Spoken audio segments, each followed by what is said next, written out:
Troy Weaver fired. Gone. Finito. Had to be done. Something had to be done. That had to be done. That is one of the list of many things that has to be done. That's true. For the Pistons. Because nobody who played a pinky into building or assembling this team should have a job for the Pistons anymore. You all suck. You should all be gone. Troy Weaver, I know you were handcuffed by the Tellums and you couldn't really do what you wanted to do. But sorry, bud. You drafted Killian Hayes. You drafted 3 people over Desmond Bane. You drafted 3 people over Tyrese Maxey. Like, nah. It's over for you, blood. I'm sorry. You might not have gotten your fair shake, but sometimes that's the way the cookie crumbles. See you later. And we'll catch you later. And like I said, that is the first step of what needs to be done. There are a lot more dominoes that need to fall before I'm like, okay, yeah, I trust it. We'll see if they even hire a GM. Maybe now just Carpetron Duke Marriott is going to be the next mouthpiece for the Tellums. We'll see. Maybe he's just the cook in the kitchen that's getting ratatouille'd by Arm Tellum. You never know. Big facts. Ratatouille meme I sent you the other day. Yes, I do. Nick, season ticket holder of the Pistons. Used to be. Formerly. I've never been more proud to not re-sign season tickets. This franchise has turned into the biggest joke in all of sports franchises. Obviously, they were going to throw Troy Weaver under the bus. He had to go. But it doesn't start with Troy Weaver. It should start with Monty Williams as well. And God, please help us all. The guy who hired you, get his ass out immediately and get his son's ass out too. I am so sick of the Tellums running this franchise into the biggest joke in all of sports. That's where the Pistons are right now. How do you fix it? I have no idea, but I know you start with Cade Cunningham and everybody else on the block. I don't even know if I can trust them to make the right decisions. What do you say? Why do they got to be on the block, man? The trading block. Why can't they be on the cul-de-sac? The trading block. Have you guys ever played NBA 2K? No, that's what I was saying. Whoa, I was saying whoa to putting Cade on the trading block. That's what I was saying. You start with Cade. Everybody else is on the trading block. Oh, I thought you were saying that's how I take the calls. Oh, okay. Pick up the phone. Everybody's on the block in my mind. Pick up the phone. Everybody's on the block. I don't care. I love Cade Cunningham, I do, but I don't trust this team. I don't trust these guys to put the right people around him. I don't trust Cade Cunningham to not just sign the Supermax and say, all right, trade me. Because that's what you do in the NBA now. As a player, you hold all the cards. You hold all the control. So if Cade doesn't like what he's seeing, and why would he? He'll sign his max and then the next day request a trade. Do you think you get more for Cade Cunningham now? Yes. Or post? Right now. Because of cap hit? Yes. I'm a Cade stan. I know you are. So am I. I love Cade Cunningham. I bought his jersey the day after he said he's wearing number 2. I don't know. I'm not really willing to get rid of him. I don't want to see it happen. I would love. Well, the thing is, though, you're just. When are you ever going to get something like? I mean, Bingo. yeah, he's just to prove himself. Like, when are you going to get that again? I know for damn sure. At least I'd gamble against it for damn sure on the Speakeasy Sportsbook that like you're not going to acquire a Cade Cunningham in the trading of Cade Cunningham. If that makes sense. Like you aren't going to get a number 1 overall pick. You're just going to get a plethora of other picks. He's going to go to more than likely a team that's already in a contending situation where they're probably not going to fall within where you want to draft anyway. I would rather keep Cade Cunningham. I'm willing to part with everything else. I mean, I'll throw Asar on the block as well, and I love Asar. I'm also a Asar stan. The three-point shooting, although I'm a Asar stan, I could be honest about you, it's horrendous, completely horrendous. Chris and I actually, in preparation and battle with Nick, went through the history of guys who started off poorly as three-point shooters, and they kind of developed like throughout their careers. Not a single one outside of, I believe it was Jimmy Butler, started as horrendous as Asar has with a 17% and grew from that. Not a single one. Not a Scottie Pippen. Anybody else you could think of. Jimmy Butler was the only one. Mm-hmm. I don't know. You know who I'll tell you would be a better start than walking into and paying Cade Cunningham Supermax? And I don't want this to happen, but if this is the route you choose, it's not a bad route. Trade everybody, tank, get the number 1 pick next year, draft Cooper Flag. Build around Cooper Flag. As the lottery shown, we not guaranteed to get the number 1 pick. So that would just damn near be like, I don't know.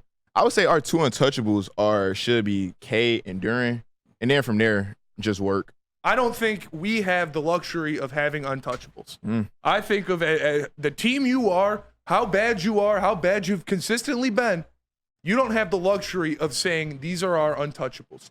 You trade what you can, when you can, to put your team in the best situation. And 9 times out of 10, that's keeping Cade Cunningham.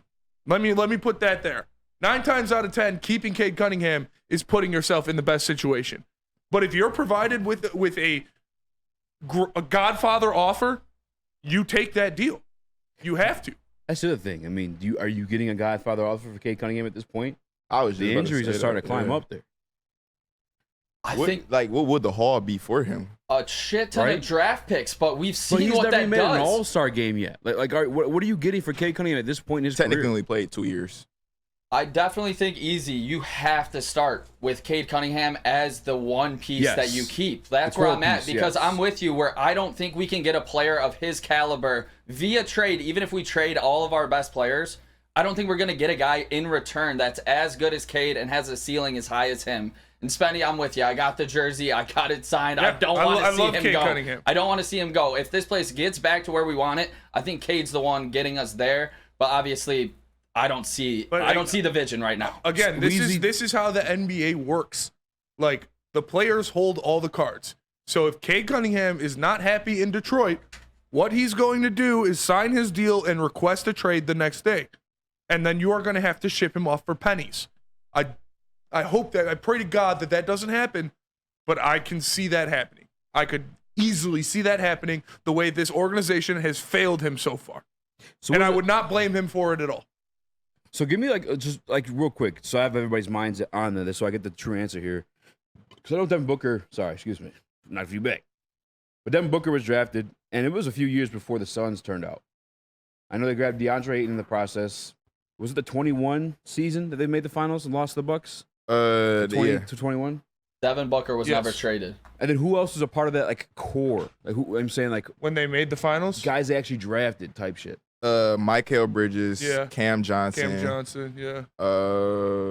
That's the main. And was Devin Booker the starting piece? Yeah, Devin Booker got drafted. Booker got drafted, and he was dropping 70 points when they were like 17 and. I feel like there's one more player from that team that they. Mikael Bridges. Ayton count too. Ayton. That's 5 to 6 years before Devin Booker gave you, I guess, turn on investment there. He actually got a second contract. Are you willing to wait that long with Cade Cunningham? Are we just impatient? I am willing to wait that long for Cade Cunningham. So then why you say trade him then? Because I don't trust this team to put the pieces around him to have success. They did it. It took him 6 years though. And do you trust the Pistons to do that? Because right now, if we're saying sell all the pieces we already have, then we're back at square one. So if it's going to take 6 years from this year, then I'm a little impatient. I don't want 9 years of Cade Cunningham before we make the playoffs. Yeah, I mean, different sports, right? But, I witnessed a team that was bad my entire life. I'm talking about from fucking came on my mom's to fucking this past January in the Detroit Lions, not win a single fucking playoff game my entire life. And the one thing that changed that, in my opinion, the first thing that changed that, Sheila Ford-Hamp. Yeah, half the league makes Tom Gores the playoffs in the is NBA. not that. Tom Gores, that's where I lose faith is Tom Gores. I hate to say that. And if I expand in other sports too, in terms of ownership, turning out championships, Mr. I, another example of that too.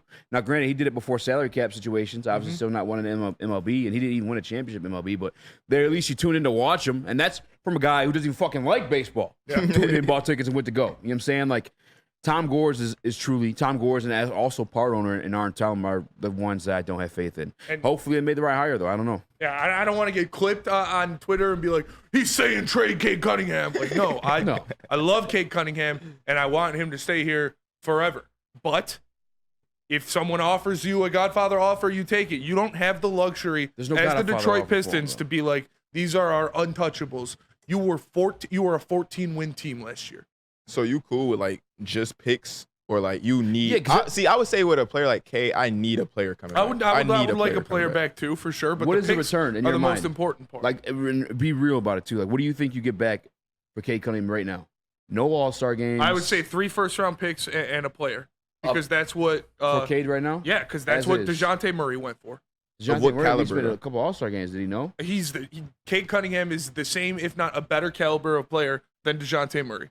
And when he got traded from the Spurs to the Hawks, it was 3 first-round picks and a player. We saw something like Tyrese Halliburton get traded, but he went for Sabonis, so you got a guy like that back in that trade. Yeah. But I think Cade is an elevated player when it comes to Tyrese Halliburton. So you're looking at a guy that's better than Sabonis. I don't know who that is or what the deal looks like, but I am 100% out. But see, I'm not on really trading Cade. with that either.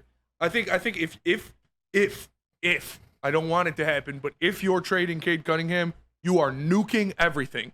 So you're not worried about the player you're getting back because you're restarting from square one. Because you're not bringing in a player that will fit better around the guys you already have, like the Kings did with Sabonis. The Kings traded Halliburton for Sabonis because Sabonis was a better fit with the guys they already had. If you're trading Cade Cunningham, you are blowing everything up and starting from the ground floor. So let me ask you this then, because obviously I feel like we all have expressed we don't think you're getting a Cade Cunningham caliber player back in return of that trade unless you happen to fall at 1, and we know our luck in the lottery. If you don't trust them to build around Cade Cunningham, you trust them to build from nothing? Yeah, I was just about to say I that. mean, we got to put our faith in something. It's something. I would rather put my be that something. I was gonna say I would rather put my faith in son. what we've already seen. Because if you What have we already seen? We saw 14 wins. If you're saying they can't build around Cade, but also asking them to build around nothing, or build from nothing. I'd rather build with a Cade. I would have more faith in restarting than continuing to try to put a square peg in a round hole, which is what they're trying to do right now. Because they've been trying to build around Cade for the past 3 years. But you said we've been the worst team in the league. We haven't had turbulence Longstaff here. That's true. That and it's like, what you call it? He's been here 3 years, but he's only played 2 because he missed the whole second year, basically. I think he played I don't even think he played 10 games that year. So I love Cade. I want him to no, stay. I was gonna say, I get that player to build around. I'm more so saying I do. Like I said, I just said that. Then why say trade 9 times out of 10? Because this is where we're at as a franchise. We fucking suck. So you have to put all possibilities on the table. I said 9 times out of 10, the best reason is to keep Cade. But if that 10th opportunity provides itself, you have to take it. You don't have the opportunity to sit on something. I guess I don't get that line of thinking. I more so just feel we just need like a cornerstone piece for sure, like something to start with. Like yes. And talking about that, Joel, do you guys think you can get a guy to pair with Cade Cunningham when you think about trading an Ivy, a Thompson, and a Duren, maybe like even packaging a couple of them together with the number 5 pick? Can you get a guy that pairs with Cade Cunningham and makes them better and increases the talent level on this team where it actually fits? Cat Williams. If you can't, then everyone should be fired. That's what it is. I said you get 3 future firsts from Minnesota and Cat Williams. If we get Cat Williams, I won't watch a game. Who is Carl Anthony Towns. I was about to say, like, if we get Cat Williams, I won't watch a game. No, I said the player that I think put it on the line, boy. I said the player that I think would be like the perfect fit for our team that could like pair with like just a plug and play and boost wins is a Mikal Bridges, and I've still like that's who I've been rocking with the most, and like I'm really not coming up off that. On our show I whipped up a little like trade like simulation for it. It was Mikal Bridges and Dorian Finney-Smith, and I feel like you just plug in something like that with our current roster, we could at least look at like 30 wins. That would at those two alone would put us at about 30. I would love to add Mikal Bridges. I don't think Ivy and the 5th pick gets you Mikal Bridges. Mikal Bridges at the end of the year when he was taking over in Brooklyn, he was an all NBA level player. You're not getting that for 2 years the ago, 5th this pick. past year. This past year. I lost a lot of parlays thanks to Mikal Bridges. He was going absolutely nuts. The 5th pick and Ivy is not getting you Mikal Bridges. I think you can't trade any other future first because the Knicks own it. I think you have to throw in, if you're doing that with Ivy, you have to throw in Thompson or Duren if you're trying to get Mikal. So that's where this regime needs to prove us differently, prove us wrong, because we think you can't make that trade. Let's see what the hell happens. You know what it is for me? I hate to say this because I love the kid. I would do Duren. Yeah. Whoa. I would do Duren because I think at the 5th pick right now you could get a center to fill that spot. And if you have Asar and Bridges as your 3 and 4, Cade and Malik Monk as your 1 and 2, and then a 5th pick center, that's at least a 23-win team. So who would you draft for the center then? That dude from Klingen? Yeah, Connecticut. Yeah. That's I like Duren way more. I like Duren too. I like Duren way more. But if you're getting it's Duren, easier to find Duren than it is Asar Thompson. I would say that's hard. That's fair. It's easier to find Duren than it is to start. Like all NBA players are hard to come across, to be honest with you. no, Asar Thompson's not all. Well, but he could be all NBA defense. Yeah, no, that's what I'm saying. You saying all defense? I meant defense. Yeah, I meant defense. All NBA defenders Should are hard to preface come that. by I for sure, apologize. and that's what Asar Thompson is at his peak. And I don't think he's going to shoot 15% from 3 again, even though Nick does. What can he get it up to? 25? Well, if he can shoot 25, I was about to say, I don't think Asar is going to be able to shoot. Mikal Bridges really didn't finish this. Again, I only know personally because he helped me lose a lot of money. All right, shout out to Mikal Bridges for that one. He didn't really end the season that hot. I know the previous year he did, but from like the beginning of March on, he really didn't. He only gave you 1, 2 points, 3 games above 20 points. Yeah. That was 2023 when he averaged. But the year before, when he averaged, you're right. he averaged 26 on 37% shooting. Right when he's pissed off about being traded, he was fucking gas. But also on a bad team. It's the best player in a bad team type situation. So, but if he can shoot, if what he does is shoot and defend, and that's what we need. Listen, we do got to go to break though. I'll believe in this regime, and if they fire Monty Williams, and I know it's a tough ask because you follow the money, and he's the highest paid NBA coach of NBA history. It's more than likely not going to happen. But if they did that, then I would have faith because that means they actually give a fuck about winning. And Monty's not giving that to you until he snaps out of whatever it is and whatever. He didn't want to come back, bro. Yeah. He didn't. You had to give him the fucking record-breaking contract for him to even come back to coach. Chase Amley in the Woodward Sports Chat says, Asar can't shoot. The YMCA is full of those dudes. Go to any YMCA in Michigan and you will not find a guy like Asar Thompson. No, I guarantee you. His lateral quickness, his athleticism, his defense, not a chance you're finding a dude like that. You're not going to find a guy like Duren either. That's why they're in the top 1% of people on the earth when it comes to playing basketball.